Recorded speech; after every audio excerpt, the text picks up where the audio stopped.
All right, Ubisoft has released the competitive schedule / calendar for Stage 1 of the 2022 season, so let's break it down. I'm going to read through this little introductory piece here, and then we'll get the show on the road. This sort of sets things up, so I feel it's sort of necessary. After a breathtaking 6 Invitational 2022, which concluded the R6 Esports Year 6 and saw TSM FDX crowned world champions, players and fans now turn to the start of the 2022 season. Teams competing at the highest level across Asia-Pacific, Europe, North America, and Latin America will battle it out once again for regional dominion for a spot of the next 6 major in May and to score points in the global standings in hopes of qualifying for the 6 Invitational 2023.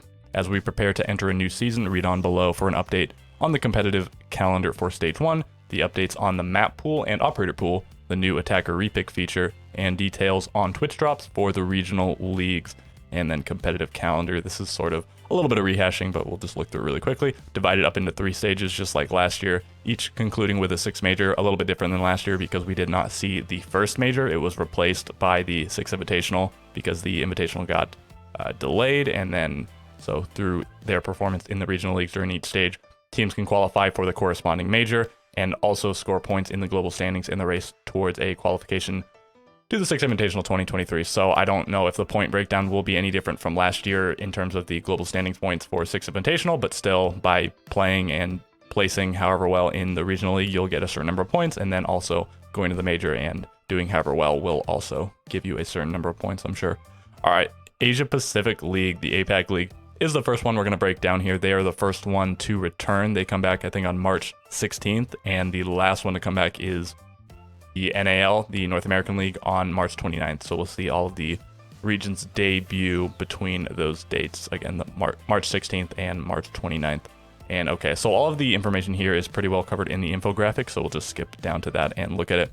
Okay, APAC leagues, North and South, they're still divided up into, and the APAC North League will be playing from March 16th through April 13th, and APAC South will be playing from March 17th through April 14th.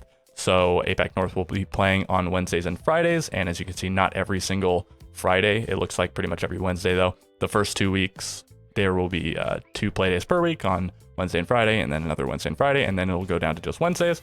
And then for South, it's Thursdays and Saturdays, similar to APAC North, just shifted by a single day.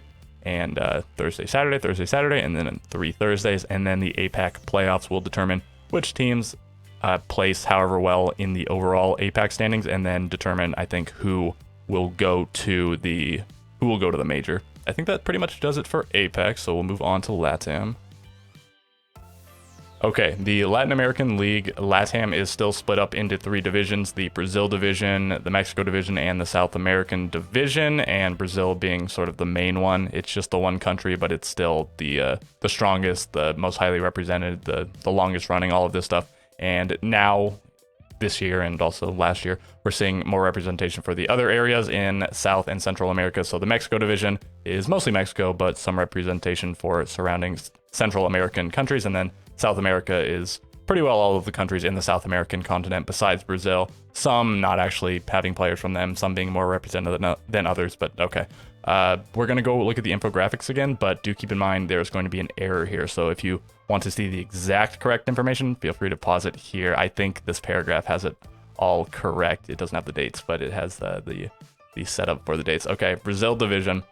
I think this is all correct. March 26th through April 17th is when it runs. So the LATAM League is much more condensed than the APAC League. APAC runs over the course of about 6 weeks, I think, and LATAM, Brazil in particular, runs over the course of about 4 weeks, and the other two only about 3 weeks. So much more condensed. APAC has several weeks with only 1 play date per week, and the LATAM League, all of them have at least 2 play days pretty much every week, and some of them have a 3 play date week. So for Brazil, that's going to be at the very end here. The 15th, 16th, and 17th of April, all back-to-back days they'll be playing, and before that, just Saturdays and Sundays. So March 26th and 27th, and then the 2nd and 3rd of April, the 9th and 10th of April, and the, again, 15th, 16th, 17th is when we'll see that conclude the regular season for Brazil. All right, South America, this is where the infographic is incorrect. So the 23rd of March is actually a Wednesday, and so all of these days of the week are wrong. This should be a Wednesday. And then after that, it should be Thursdays and Fridays, I think. So, okay, this is, let me just look at my calendar really quickly. Yeah, so Wednesday, Thursday, Friday, and then the 31st is a Thursday, the 1st is a Friday, and then the 7th also is a Thursday, and this is also a Friday. So I think this is maybe the only correct one here. But right, they're having a 3 Playday Super Week at the beginning, and then they're going down to just 2 Playdays per week, but only for 2 weeks. And also the banner here is incorrect. Of course, it should start at April 1st here. I don't know how they mess this up so thoroughly, but they did. Okay, and then Mexico, I think they have it correct here. So Saturdays and Sundays up until the end, and I actually might need to double check these dates as well. So Saturday and Sunday is correct, and then the 2nd and the 3rd are also a Saturday and Sunday. The 4th is a Monday, so their 3 Playday Super Week is in the middle, so it's curious that they did it one's at the beginning, one's at the end, and one's in the middle. And then the 9th and 10th are again a Saturday and a Sunday, so they do have some errors here again. This is super strange to make such insane calendar errors, but here we are. At least they have the banners correct for Mexico. All right, so that does it for those, and then for the regular stages. And then the LATAM playoffs, I don't know if they're still calling it Copa Elite 6. 6 referring to the game Rainbow Six Siege, not the number of teams. It's like 10 teams, but again, it could be changing up this year. I haven't seen any concrete information regarding that. Okay, so April 23rd up until May 1st is when the LATAM playoffs will go down. And I guess while I'm at it, let me just double check these dates as well. So indeed, Saturday, Sunday, and then the 25th is a Monday. The 26th is a Tuesday. The 27th is a Wednesday. The 29th is a Friday.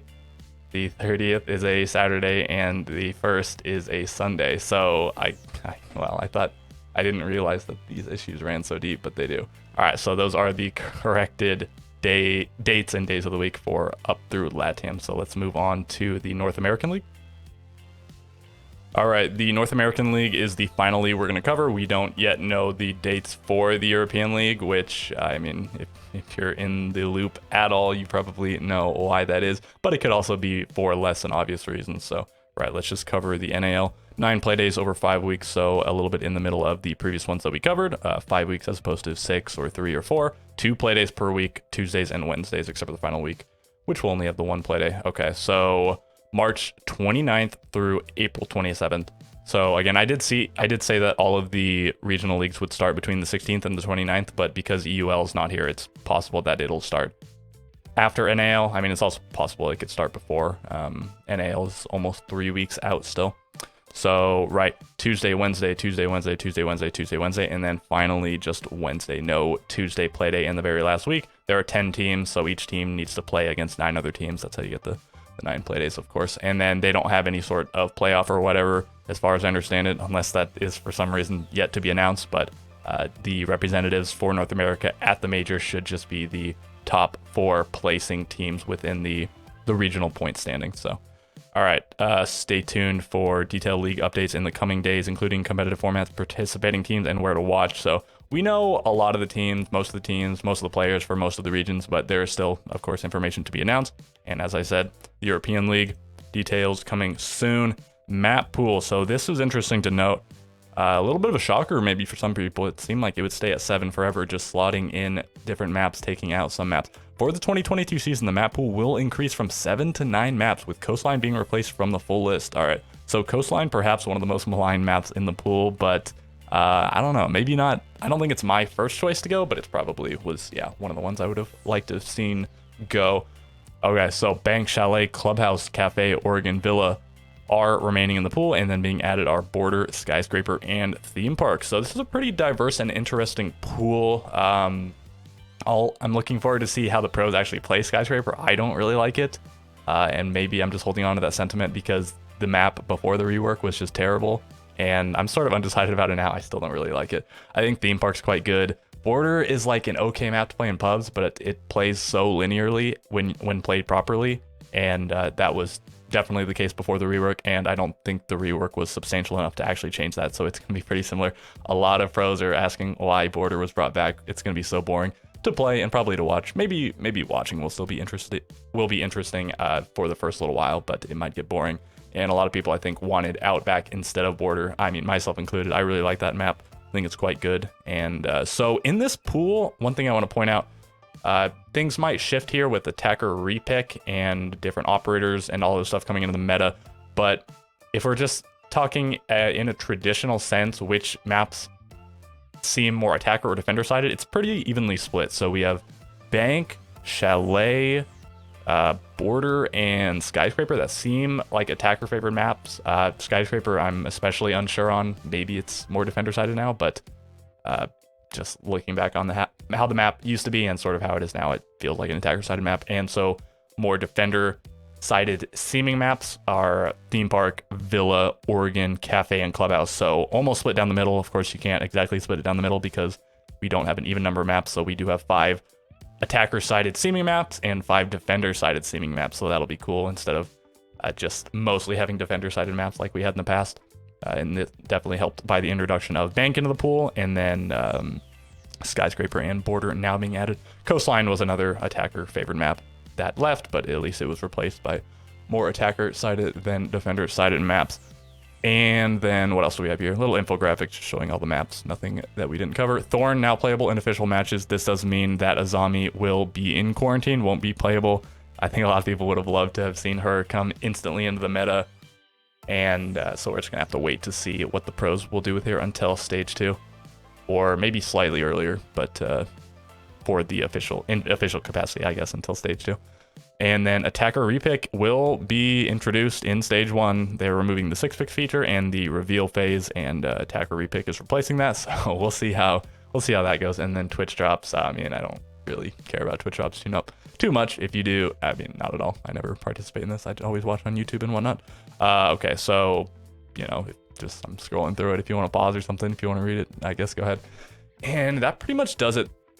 I guess I'll acknowledge the fact that my subscriber count went up absolutely massively after that previous video I uploaded. I guess technically not the most previous by the time this video goes up, but the last roster move video I put up regarding the NAL. I think I was at like 260-ish subs before that, and I'm at almost 330 now, so it went up by like some 60-ish subs, which is, in a vacuum, I suppose not like a gargantuan number, but relative to the number of subs I had before is like massive. It went up by about 25%.